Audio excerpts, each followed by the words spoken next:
All right, here we go. Welcome to Monday. Go ahead and get out your homework. It was good to see some of you guys on Friday. Hopefully, you enjoyed that assembly.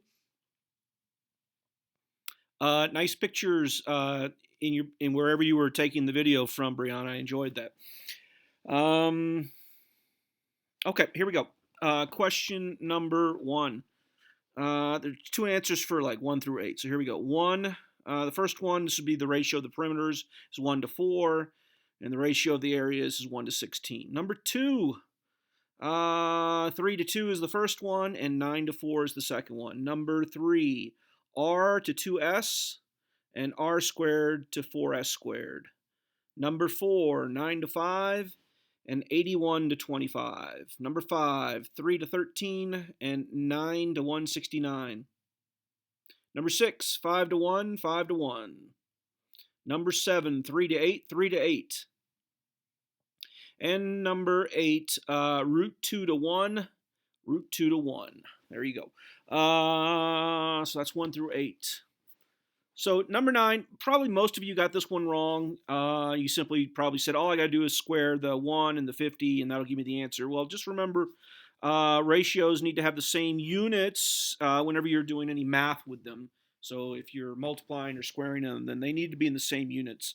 So I guess you could change 1 centimeter to kilometers, or you could change 50 kilometers to centimeters. So the book changed the 50 kilometers to centimeters and then squared that. So it's going to be a very, very, very, very, very strange ratio. So the book answer is 1 to 25. Is that trillion? Let's see. Million, billion. Yeah, 1 to 25 trillion. I don't have the answer if you change the 1 centimeter to kilometers. All right, number 10 is 3 to 4, 3 to 4. Number 11 is 1 to 2 and 1 to 4. And number 12 is x squared to y squared. All right, finally they had you do some stuff on some actual shapes. 13 is 36 to 25 and 6 2/3. And then, oh, I'm sorry. So the first thing you're supposed to do is name the similar triangles. So the two similar triangles were ABE and DCE. And then it says find the ratio of their areas. And then lastly, it says find DE. Okay, so once again, similar triangles for 13 are ABE is to DCE. And then the ratio of their areas would be 36 to 25. And then lastly, DE would be 6 2/3. 6 2/3, or 6.6 repeating, or 6.7 approximately. Okay, 14. The two similar triangles would be ACD and AEB. And then ratio of their areas would be 100 to 81. And finally, DE is 8. DE is 8. There you go. All right, go ahead and, as always, answer Google or question number 1 in the Google Forms. Let's see. So we're going to finish up the last section today, 11.8. Fairly, once you get the hang of it, the understanding is easy. The application is challenging in some parts. So I tried to make sure that I assigned the ones that were like the examples that we do in class and that are in the book. Okay, here's your homework for tonight. Just 1 through 8 all. 1 through 8 all. And like I said, most of the ones that I assigned are very similar to the ones that we're going to do in class. All right, you guys like to have told me that half of you never did pre-algebra. So for many of you, this it could be new. I don't know. I don't know if you've ever done probability before, but this is the application of probability to geometry. All right. So you remember probability, those of you that took pre-algebra, and typically it was about grabbing things from a bag or rolling a pair of die, and then they ask you what's the probability of a specific outcome. So write this down, please. The definition of probability is the chance of an event occurring. So somebody says, what's the chance that I assign homework during class? Obviously, that's 100%. But we are going to calculate. We're going to give this a number. And the way we arrive at that number is a simple formula. It is a ratio, and the ratio, and this is how probability is defined, is the number of ways that an event could occur over everything that could occur, whatever that particular scenario is. So, for instance, if we're rolling one die, dice, plural, die, singular. If we're rolling one die, there's only 6 things that can happen. You get the number 1, 2, 3, 4, 5, or 6.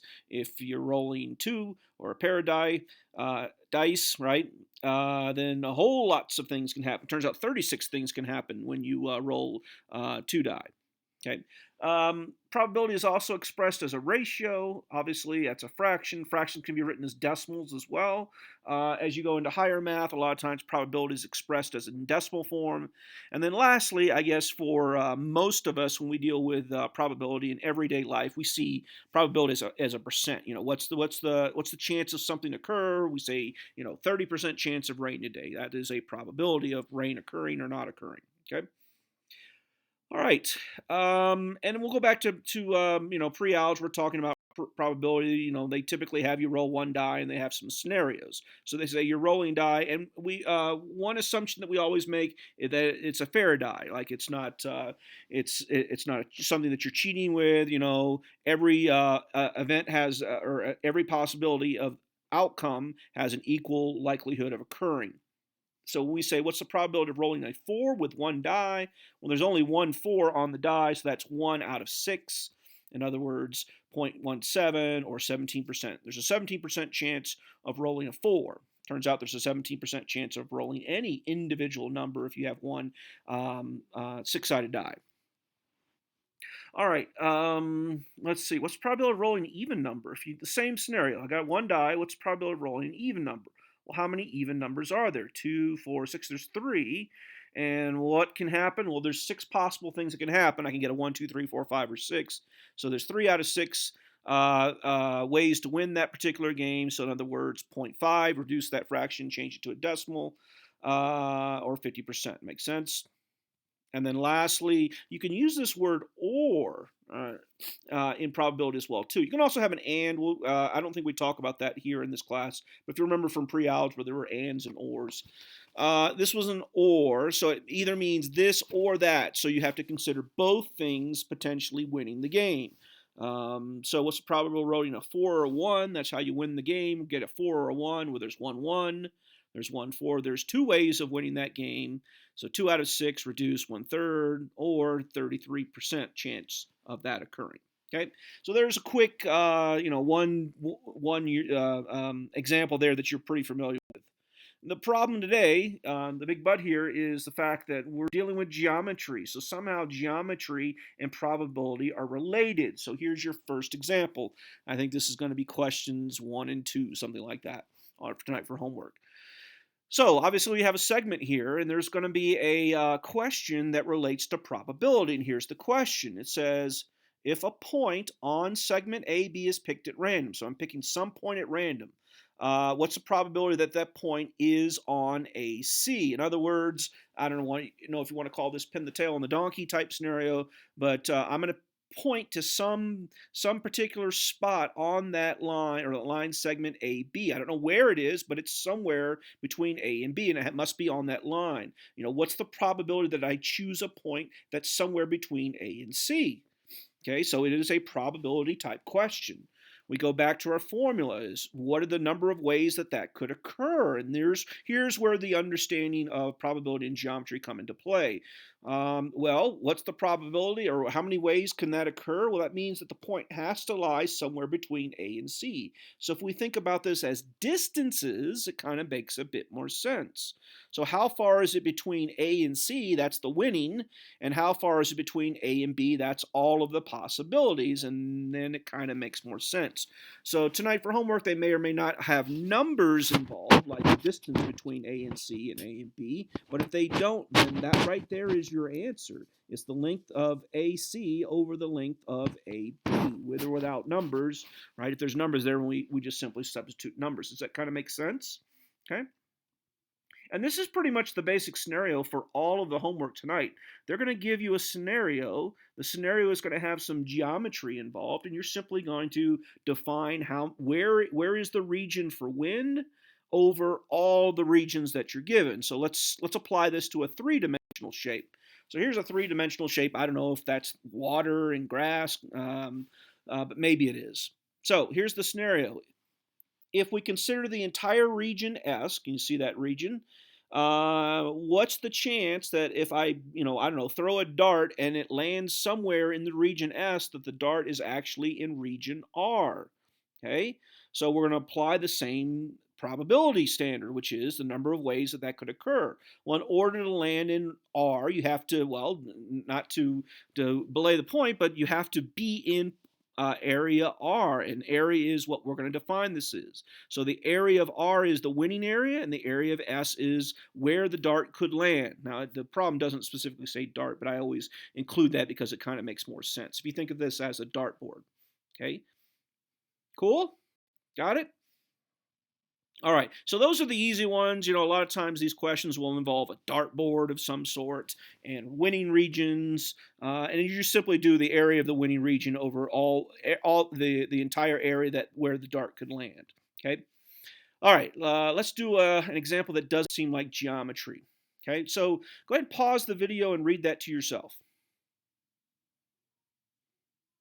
Now, how many of you are saying, well, this isn't really a geometry problem? Well, it actually is, right? So the but here is that we can turn this into a geometry problem. So we need a geometric shape that represents this scenario. So generally, not always, but generally when you have time involved, we do what's called a timeline, okay? So time has a starting point, we'll say at time 0, and has an ending point, okay? So where does this end? Well, notice what gets repeated over and over and over again in this scenario, right? It says every 10 minutes. So after 10 minutes is up, another bus comes and replaces it. So in other words, the stopping point is at 10 minutes, and then the whole thing just kind of resets and repeats. So this is my geometric shape. It's not much of a shape. It's just a number line. Okay. So let's see. Well, between 0 and 10, there are 10 marks there we need to place. And it says that every 10 minutes, so starting at 0, so the bus pulls up and it waits for 2 minutes. So if I consider each tick mark 1, well, then the bus is stopped in that region right there. Okay? And then after you get for 2 minutes, it drives away. And then after 10 minutes, another bus comes up and this whole thing repeats itself.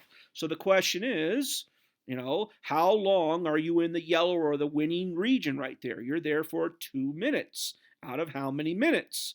Out of 10 minutes. Therefore, there's a 1 to 5 probability, or in other words, a 20% probability that you are going to be there when a bus arrives.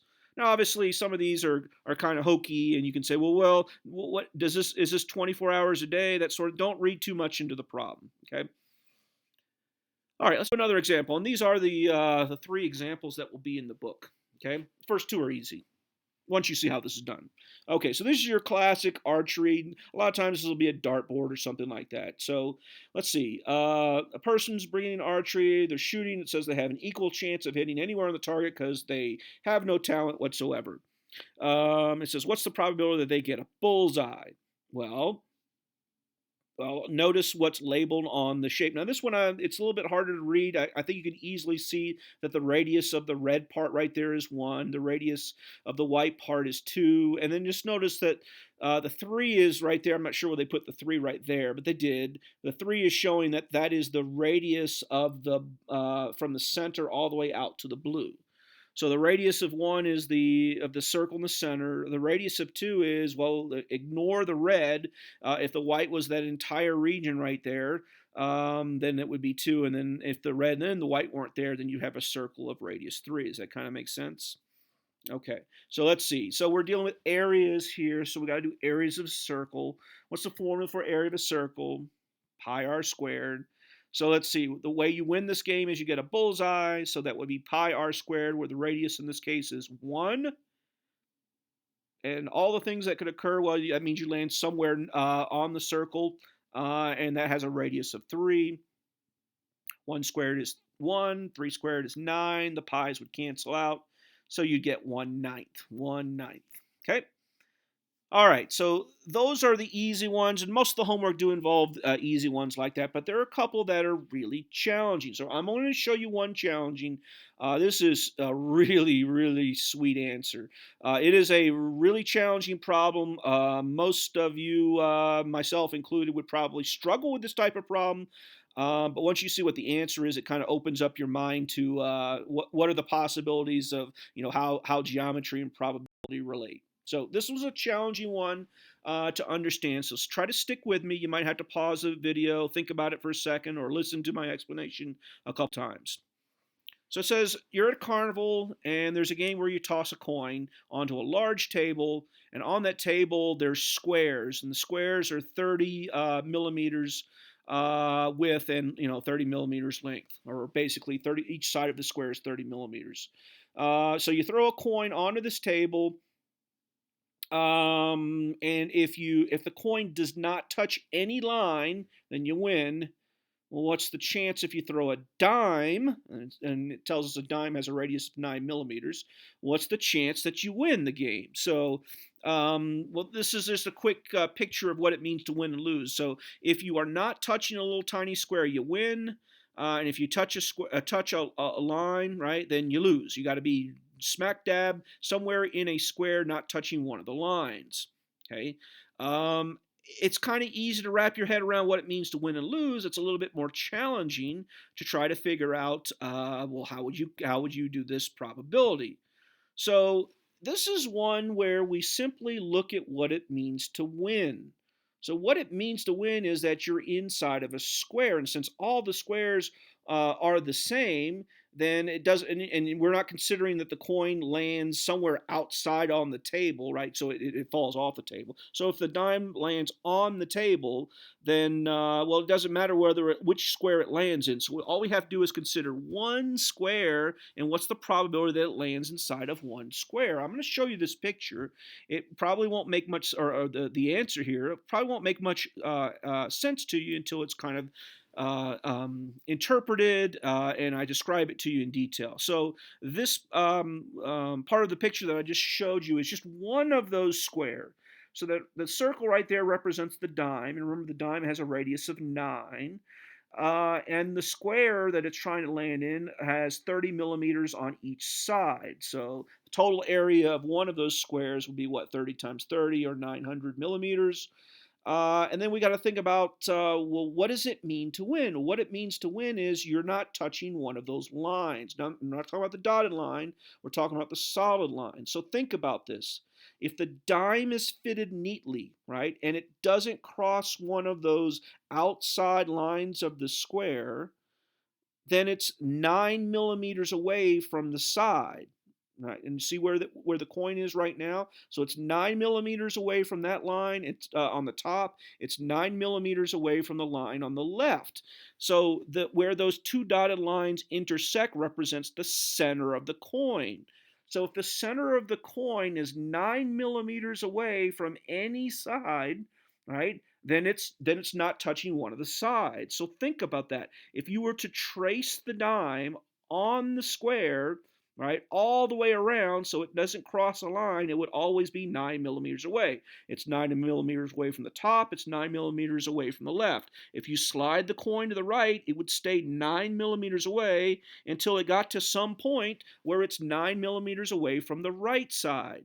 And notice what line, it would be a nice straight dotted line. That's what the top of that red square represents. The center of the coin where it's 9 millimeters away from the top and eventually 9 millimeters away from the left side or the right side. Do that to all your four sides and you would trace out a square. Okay, where's that 12 comes from? Well, let's see. If you're 9 millimeters away from the left and you're 9 millimeters away from the right, 9 plus 9 is 18, and 30 minus 18 is 12. That's why that middle portion of the red square would have sides of 12. So if the center of the coin is somewhere in that red, then you're guaranteed not to be touching one of the sides. So all I got to do is calculate the probability of one of these squares. Red is good, white would be bad. So I have to be in the red region. So let's see, how big is the red region? Well, and that would be the ways to win this game, right? The red region is 12 by 12 or 144. And if I'm not in the red region, well, then I'm in somewhere other in that square, right? When that square is 30 by 30, so in other words, 900, and that reduced, right, 4 over 25, which is 16%, is the probability that you win this game, because we don't have to consider how many squares there are, right? It's the same for any one in your square. Eventually, the coin is going to be somewhere on one square, and if it's inside the square, good to go, but if it's touching a side, then it's not good to go, okay? Hopefully that made sense.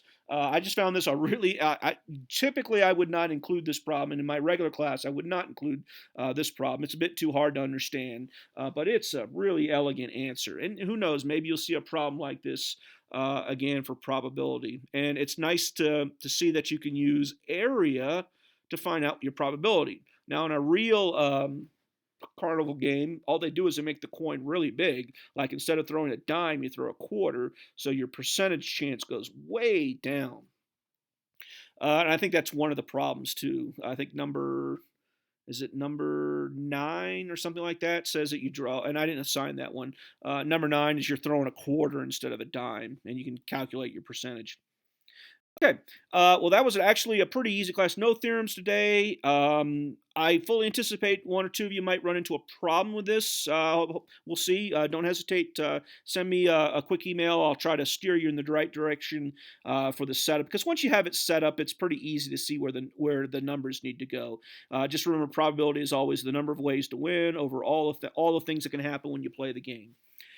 All right, so that'll conclude the class. There's your homework, and I will see you guys on Wednesday, and we'll do a quick review. Oh, one last thing. Lindsay D wants to do a Zoom class, so a live class on Wednesday.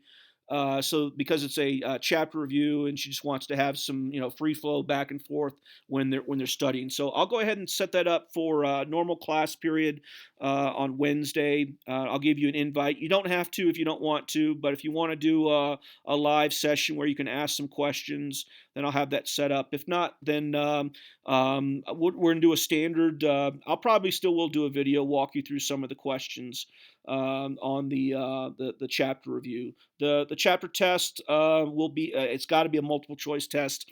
So we'll do a multiple choice. I've never done one in this class yet, but it's not that big of a deal. We'll do a multiple choice test for the chapter test. Okay, so I'll see you guys on Wednesday.